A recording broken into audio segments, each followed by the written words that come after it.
주님의 은혜와 영광과 기쁨이 우리 모든 성도들의 심령과 또 가정에 충만하기를 소망합니다. 여러분, 성공하기를 원하십니까? 실패하기를 원하십니까? 너무나 뻔한 질문이죠. 그러면 지금까지 여러분은 성공하는 인생을 사셨습니까? 아니면 실패하는 인생을 사셨습니까?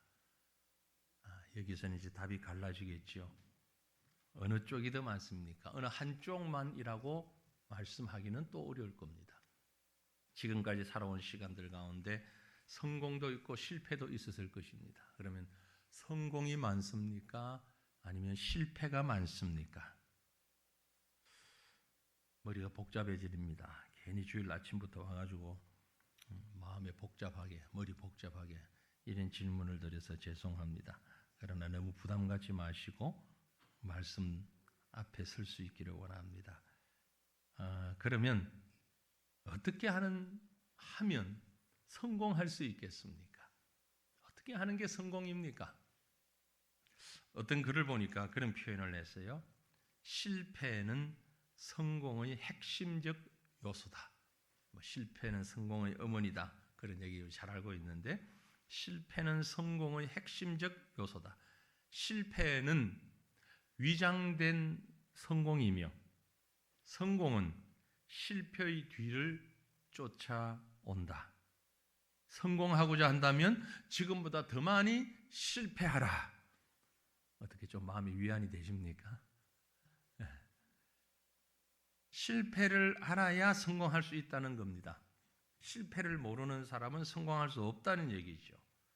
그렇다면 성공과 실패의 기준, 정의 무엇입니까? 어떻게 하면 어떤 것을 성공이라고 얘기하고 어떤 걸 실패라고 말합니까? 우리 그 기준부터 좀 짚어보면 어떨까 하는 생각이 듭니다. 좀 전에 읽어드린 본문 말씀은 아브라함이라는 인물에 대해서 기록하고 있습니다. 물론 여기 아브람 되어 있지만 우리가 아는 대로 아브라함, 그가 하나님이 이름을 고쳐주셔서 아브라함이니까 어쨌든 아브라함에 관한 기록을 하고 있습니다. 아브라함 그러면 우리 다 이어서 나오는 말이 믿음의 조상, 믿음으로 성공한 사람, 대표적인 인물로 아브라함 얘기할 수 있습니다. 성공했기 때문에 믿음의 조상이라고 말을 하지요. 하지만 적어도 오늘 우리가 읽었던 이 말씀 12장에 창세기 12장에 지금 10절에서 20절 말씀을 읽었는데 이 말씀을 보면 글쎄요, 성공한 사람으로 보기에는 고개가 갸우뚱해지는 부분이 분명히 있습니다. 너무 고민하지 마시고 말씀하셔도 됩니다. 적어도 이 말씀에서 아브라함은 성공한 게 아니라 실패했습니다. 실패했습니다. 본문의 말씀 어떤 배경이 있는 거 아닌가? 12장 앞에서 1절부터 쭉 보면 하나님의 명령대로 고향을 떠났습니다. 우리가 잘 아는 대로 4절에 보면 하나님 명령받고 고향 떠났어요. 그리고 하나님이 원하시는 그곳에 가서 약속을 받고 제단을 쌓고 하나님을 예배했다고 7절 8절에 나와 있어요. 아주 분위기 좋습니다. 그죠? 영적인 분위기가 아주 좋아요. 그런데 우리가 조금 읽었던 바로 앞에 9절을 보면 12장 9절에 점점 남방으로 옮겨갔다라고 기록하고 있어요. 그리고서는 우리가 읽었던 본문 10절 말씀에 보면 그 땅에 기근이 들었으므로 아브라함이 애굽에 거류하려고 그리로 내려갔다. 그 이유는 땅의 기근이 심하였기 때문이다 라고 말씀하고 있습니다. 다시 말씀드려서 아브라함이 하나님의 명을 받아서 갔다가 다시 남방으로 남쪽으로 치우쳐서 애굽에 갈 수밖에 없었던 상황을 설명하고 있는데 문제는 무엇이었다? 기근이 문제였다. 그렇게 설명하고 있는 거죠. 여러분, 여기서 얘기하는 기근, 아브라함 시대에 아브라함과 그 당시 사람들이 당면했던 기근의 문제는 지금 우리가 체감하고 있는 위기와는 상당한 차이가 있습니다. 감으로써 흉년이었어? 뭐 그 정도 아니에요. 지금 우리의 삶의 어떤 체감적인 얘기를 한다면은 아브라함이 살려고 하는데 그곳에 큰 지진이 나버렸어요. 엄청난 지진이 나서 땅이 갈라지고 건물이 무너지고 엉망됐어요. 거기다가 국제 유가가 급등하고 환율이 불안정하고 바로 이웃 나라 전쟁으로 인해서 무역도 안 되고 실질적으로 심각한 경제적, 정치적, 물리적 침체와 상황 가운데 엄청난 충격이 몰아치고 있다. 지금 제가 드린 설명보다 훨씬 더 심각한 것이 아브라함이 만난 기근의 내용입니다. 지금 우리 기준으로 단순히 생각하지 마시길 바랍니다.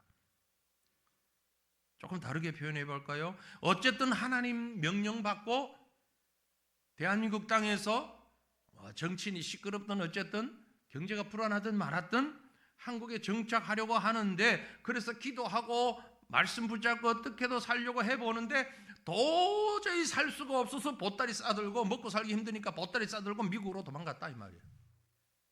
그 표현입니다. 지금 10절, 9절, 10절 표현이. 이 시대를 살아가는 모든 사람들에게 기근은 찾아오기 마련이죠.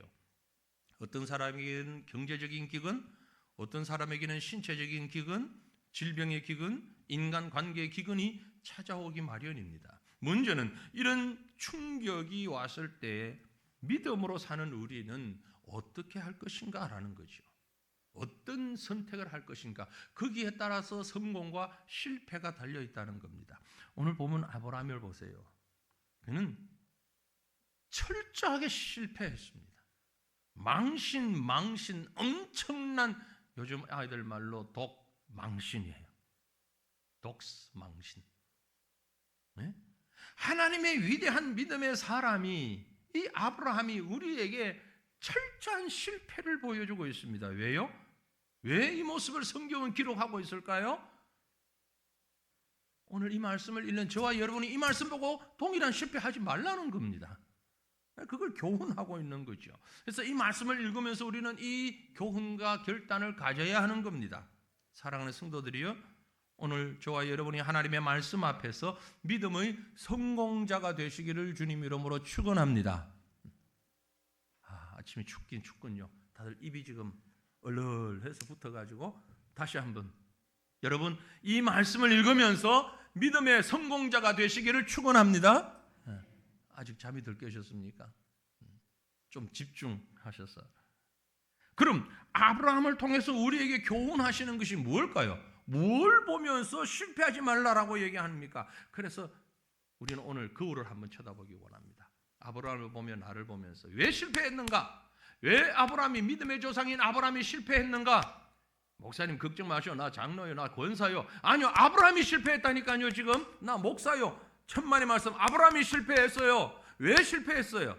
이유가 약속의 자리를 떠나지 말아야 했는데 떠났기 때문에 그렇습니다.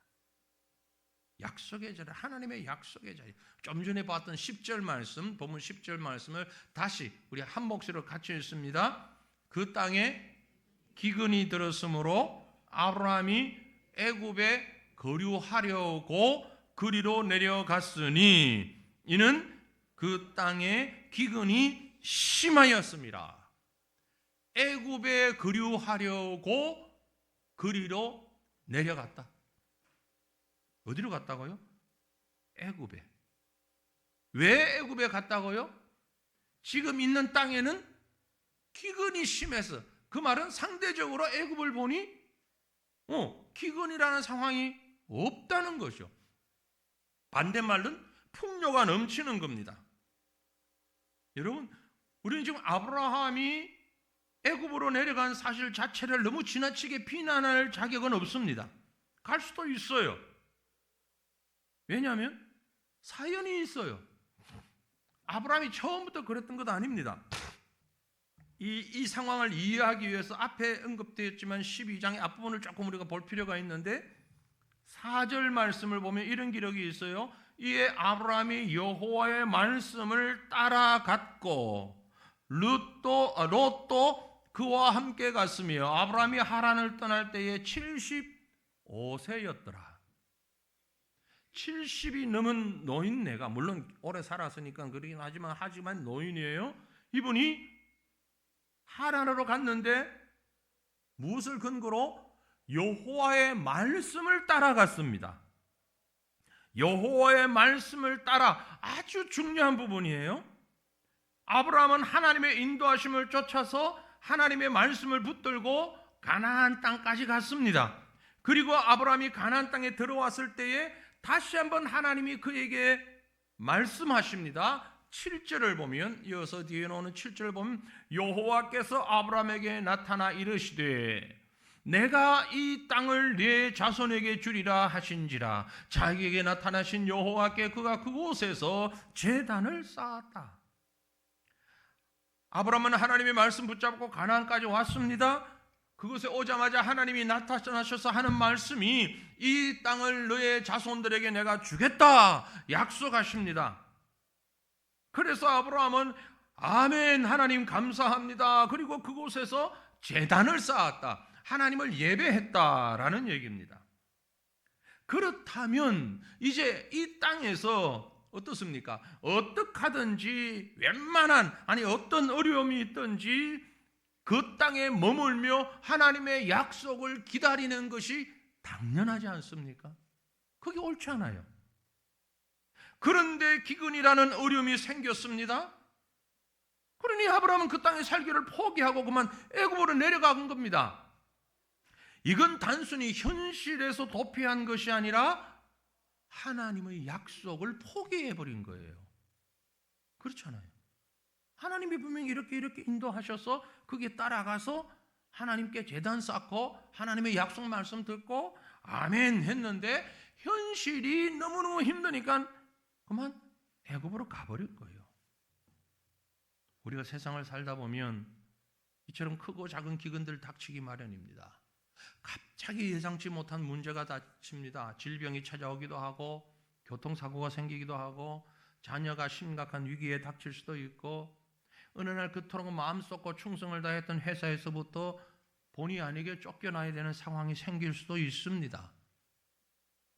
그때 우리는 어떻게 해야 합니까?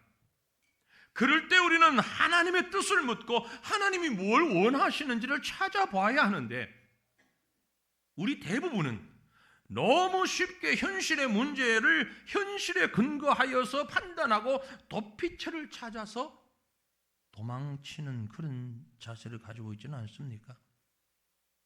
여러분, 하나님이 축복하시면, 하나님이 함께 하시면 이 땅에서의 모든 삶이 만사형통합니까? 아닙니까? 아닙니다. 오해하지 마십시오. 우리 찬송가에서 만사형통하리라, 그 말의 의미는 전혀 다른 의미예요. 성경적인 의미에서 예수 믿는다고 세상에서 만사형통하지 않습니다.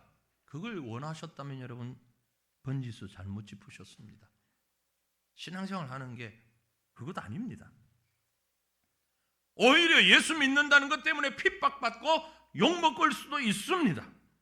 그리스도임에도, 성도임에도 불구하고, 하나님의 자녀임에도 불구하고, 믿음으로 살아가는 사람임에도 불구하고, 이 땅을 살아갈 때는 많은 환난과 고통과 어려움이 있다고 성경은 말씀하고 있어요. 성경을 잘 보지 않고 예수 믿는데 왜 이래? 라고 잘못된 생각하지 마십시오. 성경을 다시 보십시오. 성경을 자세히 보십시오. 성경 어디에 예수 믿으면 다 잘 된다고 해놨습니까? 아닙니다. 왜 환난을 주시는지, 왜 고통을 주시는지, 왜 기근을 주시는지 사람마다 다르고 형편마다 다릅니다. 하지만 동일한 것은 하나님이 그것을 주실 때 우리를 망하게 하기 위함이 아니라는 겁니다. 하나님의 영광이 되고 결국은 하나님 앞에서 성공할 수 있도록 하기 위하여서 하나님이 그렇게 인도하신다는 사실을 꼭 믿으시길 바랍니다. 이게 중요한 것이죠. 그러므로 우리 하나님의 사람들은요, 현재만 봐서는 안 됩니다. 현재만 보고 판단하면 엄청난 실패를 당할 수 있습니다. 그 고난이 왜 왔는지 이것이 어떤 결과를 만들어내는지 긴장 풀지 말고 주님 바라보며 의지하고 기도해야 합니다. 성경에 보면 느헤미야라는 사람의 얘기가 있어요. 고국을 떠나서, 고국이 거의 망해서 페르시아라고 하는 나라에까지 잡혀갔지만 그곳에서 출세를 해서 총리가 됩니다. 어느 날 느헤미야는 자기 조국, 잊을 수가 없는 조국의 예루살렘 성이 다 불타고 성벽이 다 무너졌다는 참담한 소식을 듣습니다. 끙끙거리며 하나님 앞에 기도하기를 거의 넉 달 동안 기도하고 있을 때 드디어 왕이 물어봅니다. 자네 얼굴이 왜 그런가? 그래서 이만저만 상황이 이렇다고 왕에게 얘기를 하니 왕이 그럼 빨리 돌아가서 내가 총독으로 임명을 해줄 테니까 빨리 돌아가서 그곳에서 원하는 대로 일을 하고 임무 완수하고 돌아와라. 성을 쌓아주고 와라. 얼마나 좋았습니까? 얼마나 기뻤습니까? 만국의 하나님 앞에 기도했더니 하나님이 지상의 왕을 통해서 그 일을 할 수 있도록 모든 권한과 모든 물질까지 다 줬습니다. 그래서 예루살렘으로 갔는데 어떤 일이 벌어졌습니까? 엄청난 시련이 있었죠. 일을 시작하자마자 엄청난 문제들이 부닥쳐 왔습니다.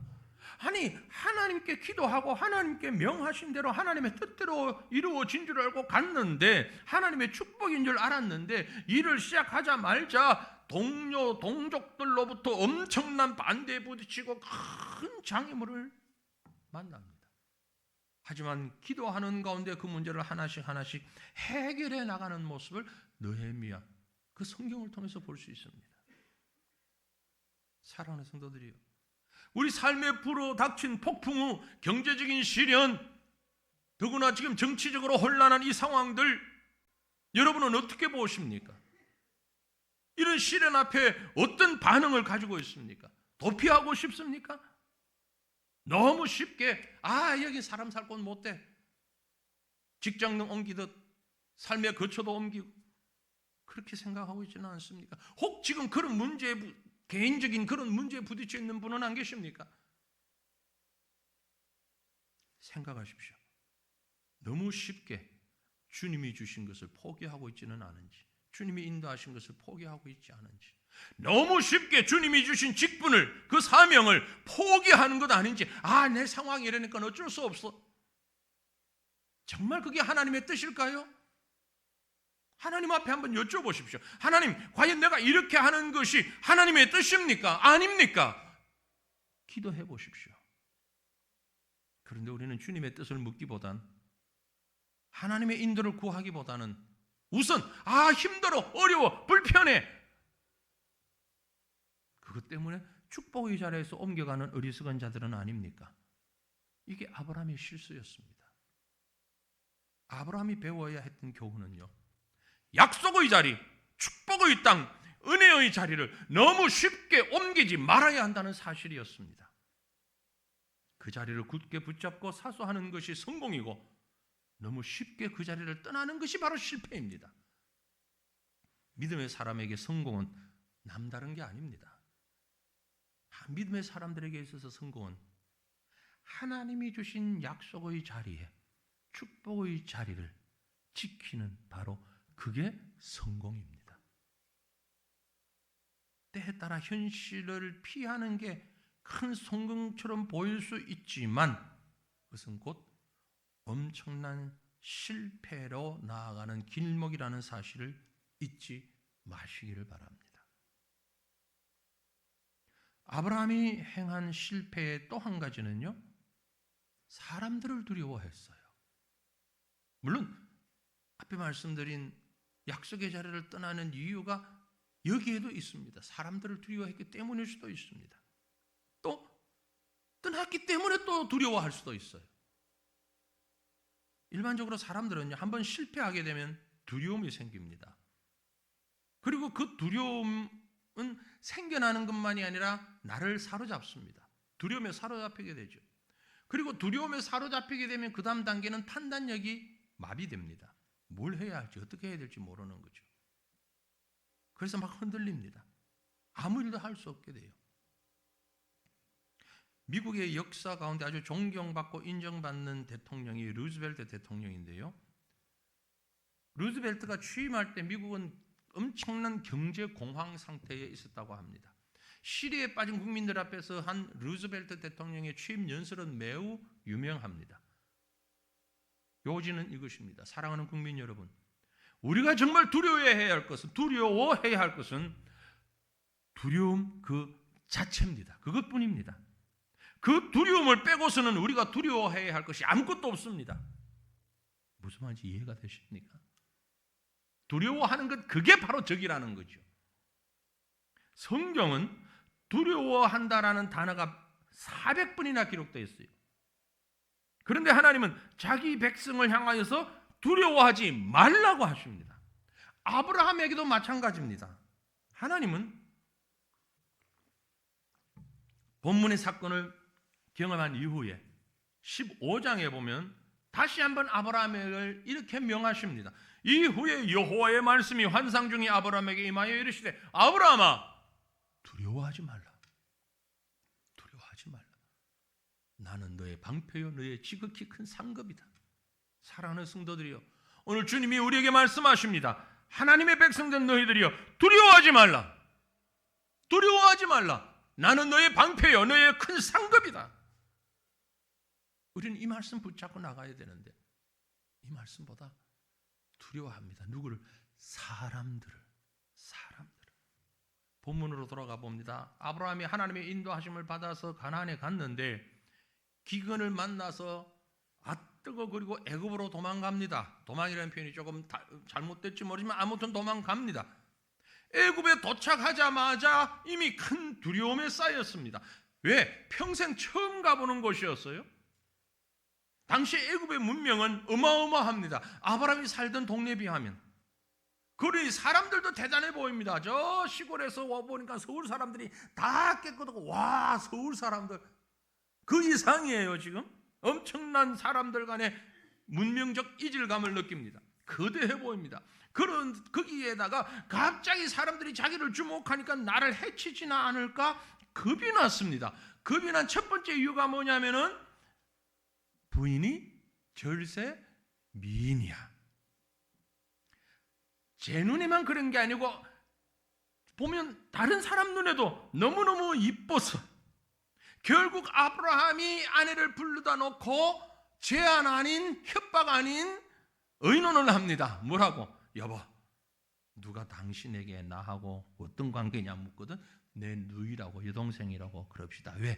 안 그러면 당신 너무 이뻐서 사람들이 나를 죽일는지 몰라. 우리 여자분들 이런 남편 안 만난 걸 감사하시길 바랍니다. 감사하세요? 이런 남편 있습니까? 근데 아멘 안 하는 이유를 제가 알죠. 왜? 절세 미인이 아니거든. 아멘 하려면 그 정도 자격을 갖춰야 아멘 나오는데 다 자기 분수를 하니까 지금 아멘을 안 하잖아. 왜 이런 남편 안 만나느냐? 여러분이 그 정도 염려거리는 안 된다는 얘기예요. 아무튼 어째 이럴 수 있어요? 어떻게 세상에 이럴 수 있냐고요. 하나님을 믿는다는 사람이 그것도 남편 하나 믿고 이 먼 길 따라왔는데 아브라함이 어떻게 아내에게 이런 말을 할 수 있어요? 사실 아브라함 입장에서는 또 변명할 거리는 있어요. 창세기 20장에 가보니까 뭐라고 기록되어 있는 거 아니? 이 사례는 사실 아브라함의 이복 누이가 맞아요. 이복 누이였어요. 하지만 현재는 아니잖아요. 이미 결혼했으니까. 결혼한 이유는 과거에는 누이였지만 지금은 어쨌든 누이가 아니에요. 그런데 왜 이걸 끄집어 들고 나왔느냐면은 두려움 때문에. 사람들이 나를 해칠지 모른다는 생각에서, 그리고 이렇게 하는 것이 나도 살고 너도 살고 우리가 사는 것이 아니냐라는 나름대로의 판단력 미스죠. 여러분, 난 절대 이런 사람 아니라고 장담할 수 있습니까? 우리 믿음의 선배였던 베드로 한번 보세요. 왜 그가 예수님 모른다고 부인했습니까? 내가 죽을지언정 주님을 부인하지 않겠습니다. 큰 소리 치는 게 불과 몇 시간 안 돼가지고 2시간은 넘었습니다. 몇 시간 안 돼가지고 난 그를 모른다고 3번이나 부인했습니다. 이유는요? 무엇 때문입니까? 두려움 때문이에요. 몇 시간, 나 그를 모른다고 3번 부인하기 전 불과 몇 시간 전에 무슨 일이 있었습니까? 겟세마네 동산에서 예수를 잡으러 온 사람, 예수님 잡으러 온 사람들이, 군병들이 올 때 이 기세등등한 베드로가 칼을 들고 말고라는 사람의 귀를 잘라버렸잖아요. 에? 칼을 내리쳤는데 칼솜씨가 없었어, 베드로가. 그래서 쳤는데 귀만 잘려서, 다행히 예수님께서 그 귀를 붙여주셔서 무마가 됐지만 분명히 이건 무슨 죄입니까? 살인, 미수죄잖아요. 지금 예수님이 붙잡혔어요. 그러면 그 사람들이, 이 현장을 보았고 이 사실을 아는 사람들이 베드로를 불러다가 살인 미수죄로 같이 묶어서 재판을 할 수도 있는 상황이란 말이에요. 그러니 베드로는 누구보다도 더 큰 두려움에 쌓여가지고 난 절대 주님 떠나지 않겠습니다 한 말은 깡그리 잊어버리고, 나 그를 모른다고, 절대 모른다고, 맹세코 모른다고 3번이나 부인했잖아요. 어떻게 해야 합니까? 우리가 이런 잘못을 범하지 않으려면 두려움을 벗어나야 됩니다. 영적인 두려움에서 벗어나기를 바랍니다. 여러분, 잠언 29장 25절 말씀 같이 읽겠습니다. 사람을 두려워하면 올무에 걸리게 되거니와 여호와를 의지하는 자는 안전하리라. 아멘. 사람을 두려워하면 올무에 걸리게 된다. 올무에 걸리게 돼요. 여호와를 의지하게 되면 안전한 줄 믿으시길 바랍니다. 사람이 두려워지면 실패합니다. 그러나 하나님을 두려워하게 되면 성공합니다. 왜 그렇습니까? 사람보다 하나님이 비교할 수 없을 만큼 위대하시기 때문에 그렇습니다. 그러므로 사랑하는 성도들이여, 당부합니다. 사람을 하나님보다 더 두려워하지 않는 자 되시기를 축원합니다. 그 사람이 누구이든 간에 하나님보다 더 두려워할 대상은 없습니다. 또 한 가지 본문으로 돌아갑니다. 마지막으로 아브라함의 실패는 제단 쌓기를 소홀히 했기 때문입니다. 제단 쌓기를 소홀히 하지 마시기를 바랍니다. 사람들은요, 평소에 잘 하다가도 막상 어려움이 딱 당하면 흔들리기 마련입니다. 그래서 평소에 어떻게 해야 됩니까? 훈련을 잘해야 됩니다. 무슨 훈련? 경건 훈련, 믿음 훈련. 엄청난 기근이 오더라도 그걸 이길 수 있는 믿음의 훈련, 하나님 앞에 제단 쌓는 훈련, 경건의 훈련 잘 하시기를 바랍니다. 아브라함이 기근이 닥쳤을 때 가장 중요한 걸 잊어버렸습니다. 뭘 잊어버렸습니까? 기도를 잊어버렸습니다. 아내를 빼앗겼을 때도 잊어버린 게 있습니다. 기도를 잊어버렸습니다. 엄청난 시련이 닥쳐왔을 때도 잊어버렸습니다. 기도를 잊어버렸습니다. 참 신비롭게도 오늘 우리가 본문으로 택해서 읽은 10절부터 20절 사이에 아브라함이 제단을 쌓았다는 흔적이 없습니다. 이 제단을 쌓는다는 얘기는 하나님을 예배하고 하나님 앞에 기도했다는 얘기인데, 앞에는 있어요. 아까 우리가 보았잖아요. 앞에는 있어요. 그러나 10절 이후로 마지막 절까지 20절까지는 없어요. 훨씬 더 많은 어려움이 부딪혀 왔는데, 훨씬 더 심각한 문제들이 눈앞에 왔는데 하나님 앞에 경건한 모습은 전혀 없어요. 신자다운 모습이 없어요. 왜 그랬을까요? 아직 훈련이 덜 돼서 그렇습니다. 우리가 성경을 보다 보면 믿음의 조상이라고 하는 이름을 붙이는 것은 적어도 17장 이후 같습니다. 창세기 17장 이후는 믿음의 조상다운 모습을 조금씩 보이기 시작합니다. 하지만 12장부터 등장한 아브라함은 믿음의 조상다운 모습이 없습니다. 왜냐하면 그때는 아직 요즘 우리말로 얘기하면 초신자였어요. 성숙하지 못한 신앙의 사람이었어요. 조금씩. 그래서 이 12장에서 정말 놀라운 1, 2, 3절의 약속이 있고 아브라함의 결단이 있곤 하지만 아직 미성숙한 영적 상태예요. 잊어버린 겁니다. 당황하니까, 힘드니까 잊어버린 거예요. 저도 보지를 못했습니다만 아프리카에 가면 뱀잡이 수리라고 하는 새가 있다고 합니다. 혹시 보셨나요? 여행을 하면 이런 걸 봐야 제대로 된 여행인데 증명사진만 찍고 오지 마시고 아프리카에만 서식하는 이런 새가 있습니다. 독수리과에 속하는데 보시다시피 아주 날렵하게 생겼고 날개를 펼치면 독수리처럼 맹금류에 속합니다. 공중을 높이 날아다니다가 두더지나 뱀이나 이런 걸 보면 쏜살같이 내려와서 탁 낚아채서 사냥을 하고 사는 뱀잡이 수리라는 새인데 반전이 있어요. 무슨 반전이냐면 이 새가요 보시다시피 다리도 쫙 뻗었고 엄청나게 잘 나는 맹금류인데 땅에 내려와서 뱀이나 두더지나 자기가 어떤 것을 공격하는 그 순간에 혹 땅에 써 있는 맹수 있잖아요. 뭐 치타라든지 사자라든지 오늘 아침 동물의 왕국 하는 건데 어쨌든 뭐 이런 것들이 이 새를 또 잡으려고 쫓아오면은 그런데 이 새는 어떻게 됩니까? 그러면 날아가야 되잖아요. 근데 못 난다는 거예요. 그때는 막 뛴대요. 지가 뛰어봐야 새지. 응? 치타한테는 안 될 거다. 근데 계속 뛴대요. 이 녀석이 왜 이러나 하고 동물학자들이 연구를 해보니까 이 새는 말이요 두려움에 쌓이면 나는 걸 잊어버린다는 거예요.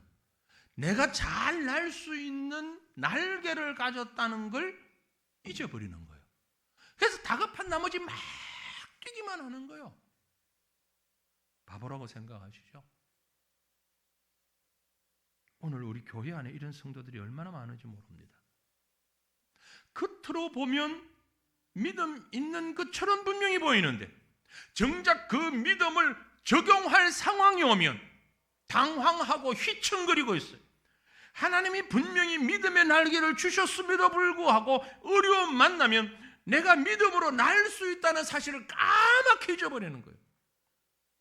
그래서 불신자고 똑같이 한숨을 푹 쉬면서 얼굴이 불그락불그락 하면서 어떻게든 해결해 보려고 애를 쓰는 모양이 전혀 믿음의 사람과는 상관없는 세상 사람과 똑같은 모습 보인다는 겁니다. 여러분, 혹 지금 여러분은 믿음의 날개가 있음에도 불구하고 그 날개로 그대로 접어둔 채로 어려움 가운데 그릇만 나 살려라 도망감이 휘청거리고 있지는 않습니까? 정말 기도가 필요할 때 기도하지 못하는 나, 예배드려야 할 때 예배드리지 못하는 나, 이 새의 모습이 꼭 우리를 닮은 것 같지 않습니까? 제단을 잃어버린 아브라함, 그래서 실패한 겁니다. 실패란 다른 게 아닙니다. 단을 쌓아야 할 때 단을 쌓지 못하고 기도해야 할 때 기도하지 못하고 하나님 앞에 서야 할 때 하나님 앞에 서지 못하는 그게 바로 실패입니다. 그때에 단을 쌓고 기도의 자리로 나가는 사람이 성공하는 사람이에요. 아브라함이 언제 다시 제단을 쌓았는 줄 아십니까?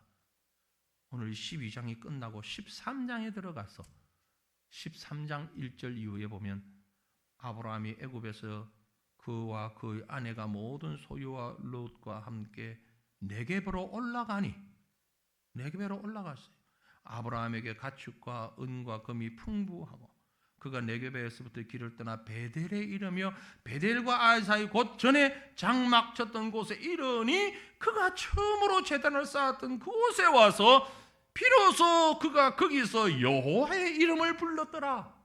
여호와의 이름을 불렀다는 얘기가 제단 쌓았다는 얘기, 기도했다는 얘기예요. 하나님 앞에 다시 섰다는 얘기입니다. 되게 망신당하고 하나님의 은혜로 애굽을 떠나 나온 이후에 베델에 와서 그리고 다시 하나님을 향하여서 하나님의 이름을 부르기 시작했다. 정말 기도가 필요한 시각, 정말 예배가 필요한 시각에는 그것을 완전히 망각하고 살다가 이제 다시 하나님을 바라보는 아브라함의 모습입니다. 그러므로 아브라함은 실패했습니다. 사랑하는 성도들이요, 그런데 우리가 여기서 놓치지 말아야 할 게 있습니다. 아주 중요한 포인트가 여기에 있어요. 여러분이 12장, 창세기 12장을 보면서 앞부분에 나름대로 또 중요한 부분들이 있는데 이 오늘 본문 말씀 가운데 어쩌면 매우 중요한 한 부분이 있어요. 분명히 실패한 아브라함입니다. 잘못했잖아요. 그런데 17절 말씀 보시면 본문 17절에 이런 말씀이 기록되어 있습니다. 여호와께서 아브라함의 아내 사레의 일로 바로와 그 집에 큰 재앙을 내리셨다. 어떻게 생각하십니까? 그게 왜요? 이상하지 않아요? 여러분 이해가 됩니까? 벌 받아야 될 놈은 누구예요? 놈이라서 죄송합니다. 벌 받아야 될 사람은 누굽니까? 아브라함입니까? 바로입니까? 아브라함이잖아요. 바로 입장에서는 아니 동생이라 그러니까 내가 불러서 내 마누라 삼으려고 그랬지. 얼굴도 이쁘고 좋으니까. 그리고 아브라함이 동의했잖아. 동의해서 보내서 내가 아주 물질까지 아브라함에게 주었다고 기록되어 있잖아요. 뺏어온 것도 아니잖아요. 훔쳐온 것도 아니잖아요. 누가 나쁜 짓을 했어요? 바로입니까? 아브라함입니까? 바로 말하세요. 바로입니까? 아브라함이 누가 잘못했어요? 바로 말하라니까. 누가 더 잘못했어요? 아브라함이 잘못했잖아. 그런데 하나님은 벌을 누구에게 줘 지금? 아브라함에게는 머리털 하나 때리지도 않고 욕도 안 하고 혼도 내지도 않고 그렇잖아. 야 이놈아 너 왜 그랬어? 큰 소리 한 번 안 치고 누구에게? 바로한테 벌을 내리고 있잖아. 이해가 되세요 이게? 성경 읽으면서 이걸 찾을 수 있어야 돼요. 적어도 우리 새과천교회 성도들이라면 성경을 읽으면서 왜 이러지? 찾을 수 있어야 돼요. 중요한 건요. 하나님이 아브라함을 보호하고 계신다는 거죠. 그가 부족하지만 실패했지만 못났지만 너무너무 창피하지만 하나님은 아브라함을 보호하십니다. 왜요? 무엇 때문에? 아브라함에게 주셨던 약속이 있어요. 아브라함은 그 약속을 팽개치고 자기 먹고 살겠다고 다른 곳으로 갔지만 하나님은 그 약속을 붙잡고 계셨던 겁니다. 어떤 약속을 주셨어요? 앞에서 12장 1절 2절에 보면 여호와께서 아브라함에게 이르시되 너는 너의 고향과 친척과 아버지 집을 떠나 내가 네게 보여줄 땅으로 가라. 내가 너로 큰 민족을 이루고 네게 복을 주어 내 이름을 창대하게 하겠다. 너는 복의 근원이 되게 하겠다. 약속하셨잖아요. 누가? 하나님이 누구에게? 아브라함에게. 이 약속 때문입니다. 이 약속 때문에 이 약속을 맺으신 하나님이 약속을 지키시는 분도 하나님. 사레가 만약에 바로의 아내가 되어버린다면 어떻게 이 약속을 지켜나갈 수 있습니까? 안 되잖아요. 오늘 하나님은 저와 여러분에게도 약속하셨습니다. 여러분 두려워하지 마십시오. 도망가려고 하지 마십시오. 피하려고 하지 마십시오. 왜냐하면 아브라함에게 약속하셨던 하나님이 그 약속을 지키셨던 것처럼 우리에게도 약속하셨습니다. 무엇이라고 약속하셨나요? 내가 너에게 분부한 모든 것을 가르쳐 지키게 하라. 볼지어다 내가 세상 끝날까지 항상 너희와 함께 있으리라. 누구에게? 우리에게 약속하셨어요. 누가? 예수님이, 이 땅에 오신 주님이 아브라함에게 약속하셨던 그 하나님께서 우리에게 내가 세상 끝날까지 너희와 항상 함께 있겠다고 약속하셨습니다. 이 약속에 하나님 붙잡고 놓치지 마시기를 바랍니다. 사랑하는 성도들이요, 기근 중에 환난 중에 동서남북에 꽉꽉 막힌 상황 가운데 있습니까? 앞으로 또 이런 상황이 처할 때 여러분 어떻게 하시겠습니까? 이 말씀 붙잡고 믿음으로 성공하시길 바랍니다. 세상에서는 성공을 노력하는 자의 것이라고 말합니다. 썩어지는 물질과 세상 영화에 집착합니다. 하지만 오늘 영적인 성공은 믿음의 자리를 지키는 것이고 사람보다 하나님을 두려워하는 것이며 잊지 아니하고 하나님께 제단 쌓는 것입니다. 그 하나님의 약속을 붙잡는 것입니다. 실패는 너무 쉽게 약속의 자리를 포기하는 것이 실패입니다. 실패는 하나님보다 사람을 더 두려워하는 것이 바로 실패입니다. 실패는 하나님의 약속을 잊고 하나님 앞에 제단 쌓고 하나님과 교통하는 것을 망각하는 그게 바로 실패입니다. 혹 깨닫지 못한 사이에 나도 모르게 실패의 자리로 걸어가고 있습니까? 그렇다면 이제라도 약속의 자리로 돌아오시기를 바랍니다. 사람보다 하나님을 더 두려워하시길 바랍니다. 예배의 제단, 기도의 제단 하나님 앞에서 세워나가시기를 바랍니다. 그리하여서 믿음의 사람으로 실패가 성공으로 바뀌는 이런 은혜를 경험하는 저와 여러분이 우리 모든 성도들 되시기를 주님의 이름으로 축원합니다. 기도하겠습니다. 한 마음으로 기도하실 때 여러분 말씀 생각하시면서 하나님 내 인생 가운데서